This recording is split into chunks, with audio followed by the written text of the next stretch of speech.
Your brain is a memory bank. It's a record of everything you've learned and experienced to this moment. We could say that your brain is a record or an artifact of the past. So most people, when they wake up in the morning and they start their day, a brand new day where there's so many different possibilities, the first thing they do is they get their brain working and they start activating circuits in their brain that are connected to memories of the past. So they think about the problems in their life, and those problems are connected to certain people and certain things and certain times and places. And every one of those problems then has an emotion associated with them. So if thoughts are the language of the brain and feelings are the language of your body, and how you think and how you feel creates a state of being, if you're living by familiar and same thoughts and you're feeling the same emotions, and emotions are a record of the past, we could say that most people wake up in the morning and their entire state of being is in the past, in the familiar past. Now, every thought has a frequency. Every thought produces an energy. So we could say then, from a quantum perspective, you're thinking the same known thoughts the majority of the time that are producing the same frequencies. So then the same frequency is the same energy, and your life shouldn't change. And the only way your life can change is to change your energy. And nobody changes until they change their energy. Most people then, they have that vision of the future, but they give up on that vision because in order for them to arrive at that vision, they have to do something. They have to think differently. They have to act differently. They have to feel differently.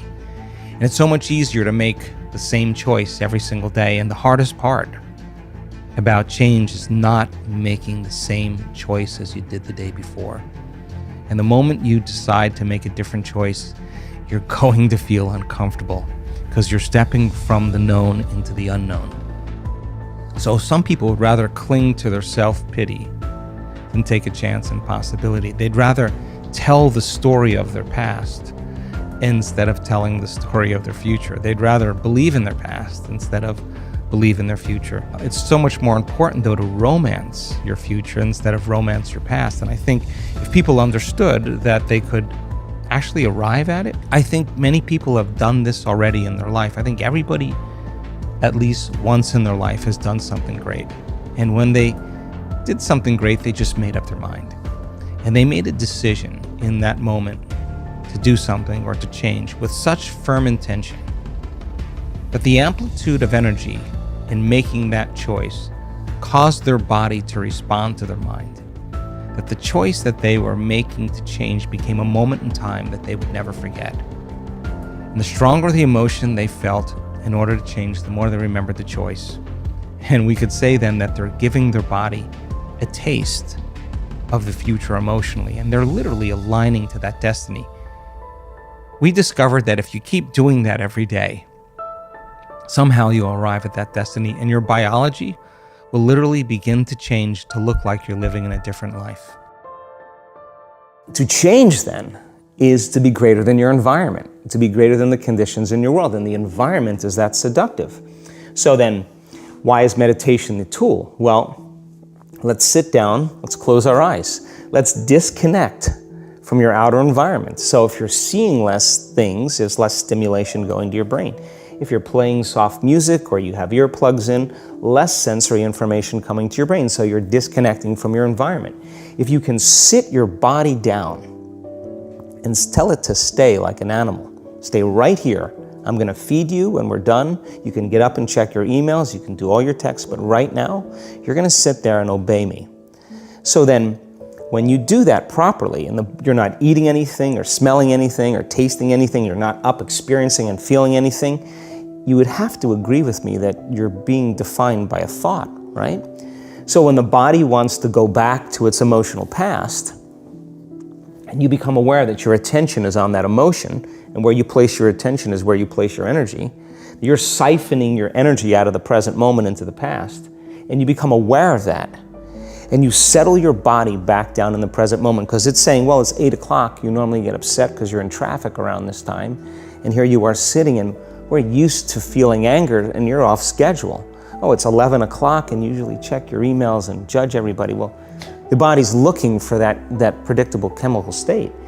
every time you become aware that you're doing that and your body is craving those emotions and you settle it back down into the present moment, you're telling the body it's no longer the mind, that you're the mind, and now your will is getting greater than the program. And if you keep doing this over and over again, over and over again, over and over again, just like training a stallion or a dog, it's just gonna say, I'm gonna sit. And the moment that happens, and the body's no longer the mind, when it finally surrenders, there's a liberation of energy. We go from particle to wave, from matter to energy, and we free ourselves from the chains of those emotions that keep us in the familiar past. And we've seen this thousands of times. In fact, we can actually predict it now on a brain scan. But if you start understanding what you're doing and why you're doing it, and the stronger the emotion you feel, the more you're going to pay attention to the picture in your mind. You begin to remember your future. You are branding that circuitry in your brain, and now you're emotionally conditioning your body into the future. Now, here's the side effect of that.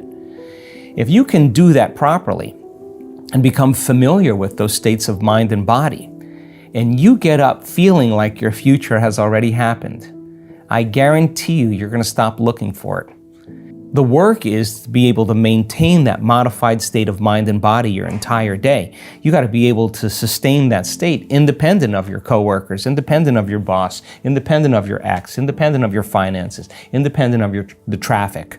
And if you're able to do that, you will begin to see the feedback in your life.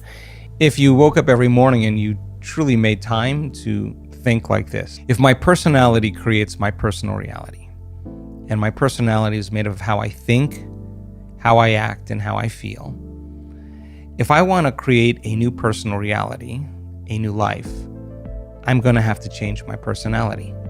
And most people try to create a new reality, a new personal reality, as the same personality, and it doesn't work. We literally have to become someone else. So if you said, okay, let me not default and go unconscious to that 95% of who I am that's programmed. Let me become so conscious of the way I think.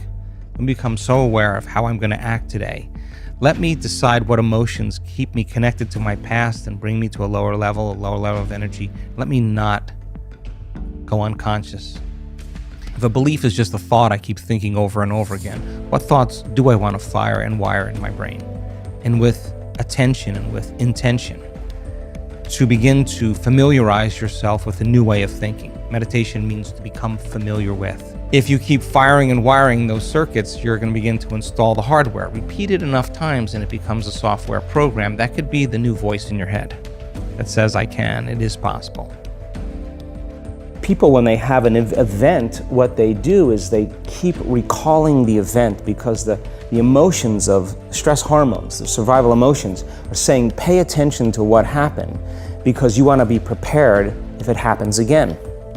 Turns out most people spend 70% of their life living in survival and living in stress, so they're always anticipating the worst case scenario based on a past experience, and they're literally, out of the infinite potentials in the quantum field, they're selecting the worst possible outcome and they're beginning to emotionally embrace it with fear, and they're conditioning their body into a state of fear. Do that enough times, body has a panic attack without you. You can't even predict it because it's programmed subconsciously. So then you say to the person, why are you this way? And they'll say, I am this way because of this event that happened to me 15 or 20 years ago. And what that means from a biological standpoint is that they haven't been able to change since that event. So then the emotions from the experience tend to give the body and the brain a rush of energy.